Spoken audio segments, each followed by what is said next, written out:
A cardboard box filled with family photographs slid off the roof of an aging pickup truck and burst open in the middle of a quiet street in Cedar Falls, Iowa.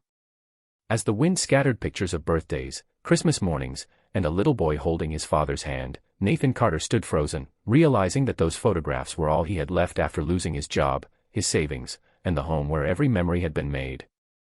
In that heartbreaking moment, it seemed as if life had taken every piece of his future and thrown it into the wind, leaving only one frightened father and one hopeful little son wondering where tomorrow would begin. If stories about kindness, hope, forgiveness, compassion, and second chances mean something to you, please take a moment to like this video, share it with someone who needs encouragement, leave a thoughtful comment, and subscribe to our channel so we can continue bringing you inspiring stories that remind us all that even the darkest seasons can lead to unexpected blessings. Nathan had never imagined that a single meeting would erase 15 years of loyal service. He had worked as operations manager for one of the largest food distribution companies in the Midwest, arriving before sunrise every morning and leaving long after sunset. After losing his wife, Rebecca, to a sudden illness years earlier, his entire world revolved around raising his 8-year-old son, Caleb. Every lunch packed, every bedtime story, every school project, and every weekend fishing trip reminded Nathan why he refused to give up, no matter how exhausted he became. Yet loyalty meant very little when a new corporate restructuring arrived.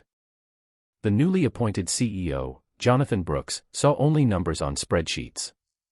Entire departments disappeared in a single afternoon, and Nathan's name was quietly placed on the list. His years of sacrifice received nothing more than a brief handshake and a folder explaining severance benefits that barely covered a few weeks of expenses. Nathan searched for work across Iowa and neighboring states, but every interview ended with polite promises that never became phone calls. Bills continued arriving while opportunities disappeared. Eventually the family sold nearly everything they owned. Caleb never complained. Instead, the little boy kept drawing pictures of brighter days and taping them inside the truck where they temporarily lived. One drawing showed a small building with warm lights glowing through the windows. Across the top Caleb had written, "Dad's happy place." Nathan smiled every time he looked at it, even though he had no idea where that happy place could possibly exist. One rainy afternoon, while driving through a quiet neighborhood, Nathan noticed an abandoned brick bakery sitting at the corner of an old street lined with maple trees. The faded sign read, "Grace Street Bakery." The windows were dusty, weeds surrounded the entrance, and the roof desperately needed repairs. Most people would have seen another forgotten building destined for demolition. Nathan saw possibility. Years earlier, before working in corporate logistics, he had helped his grandmother bake bread every Saturday morning. Those memories returned with surprising clarity, carrying the comforting scent of fresh cinnamon rolls and warm sourdough filling his imagination. The building was inexpensive because no one believed it could succeed. Using the last of his severance money and a small community loan, Nathan bought the neglected bakery, fully aware that failure would leave him with absolutely nothing. The first months tested every ounce of determination he possessed. Nathan repaired broken shelves himself, scrubbed decades of dust from every corner, learned forgotten baking techniques through practice, and woke before dawn to prepare fresh bread while Caleb proudly arranged handwritten price cards after school. Members of the local church volunteered paint, tables, and encouragement. An elderly neighbor named Margaret quietly dropped off family recipes that had been passed down for generations. Slowly the bakery transformed into something special. Customers didn't come only for warm bread. They came because the building felt like home. Nathan remembered names, asked about families, celebrated birthdays with complimentary cookies, and quietly gave leftover bread to anyone struggling to afford groceries. Word spread far beyond the neighborhood that Grace Street Bakery wasn't simply selling pastries. It was restoring something many people believed had disappeared, genuine human kindness. Nearly a year later, during the busiest Saturday morning the bakery had ever experienced, the front door opened and Nathan looked up from the counter. Standing there, dressed in an expensive business suit but carrying an unmistakable expression of exhaustion, was Jonathan Brooks, the very CEO whose decision had changed Nathan's life forever. Jonathan had been visiting the town to explore investment opportunities after his own corporation experienced unexpected financial setbacks and public criticism for neglecting local communities. He had heard people praising a neighborhood bakery that had become the heart of the town, never realizing who owned it. Nathan felt old memories rushing back like a storm he thought had already passed. The silence between them carried years of disappointment, uncertainty, and sleepless nights. Yet instead of bitterness, Nathan noticed something surprising.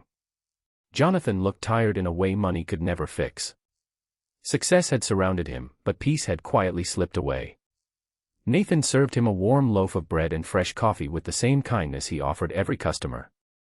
Jonathan eventually recognized him, and the weight of that realization settled heavily across his face. Without dramatic speeches or public apologies, he admitted that years spent chasing profits had blinded him to the real lives behind every decision. Losing talented people had damaged far more than company performance. It had damaged families, communities, and his own understanding of leadership. Nathan never claimed that forgiveness erased pain. Instead, he explained that holding on to resentment would have stolen the beautiful life he had slowly rebuilt. Losing everything had unexpectedly guided him toward the place where he truly belonged. The bakery had become more than a business. It had become proof that compassion grows stronger when shared. Inspired by what he witnessed, Jonathan later funded apprenticeship programs for displaced workers throughout several small towns, using Grace Street Bakery as one example of how second chances could strengthen entire communities instead of simply rescuing individuals. Before we reach the final moments of this story, we'd love to hear from you. Please leave a comment telling us about a time when someone gave you a second chance, or when you chose kindness instead of bitterness. Your story may encourage someone else who is quietly facing their own difficult season today. Years later, Grace Street Bakery became famous not because of celebrity chefs or expensive recipes, but because every loaf carried a reminder that hope often begins where pride ends. Caleb grew into a confident young man who proudly worked beside his father, and every photograph hanging inside the bakery told a story of perseverance instead of loss. The same family pictures that had once blown across an empty street now filled the bakery walls with memories of new beginnings, proving that life's greatest blessings sometimes arrive disguised as heartbreaking endings. If this story touched your heart and reminded you that faith, resilience, and kindness can transform even the hardest chapters of life, please support our channel by liking this video, sharing it with someone who may need hope today, subscribing for more inspiring stories, and letting us know your thoughts below. Your encouragement helps these messages of compassion and second chances reach people who may need them most. As the evening sun poured through the bakery windows and the scent of fresh bread drifted into the quiet streets of Cedar Falls, Nathan realized that success was never measured by the size of a paycheck or the title on a business card.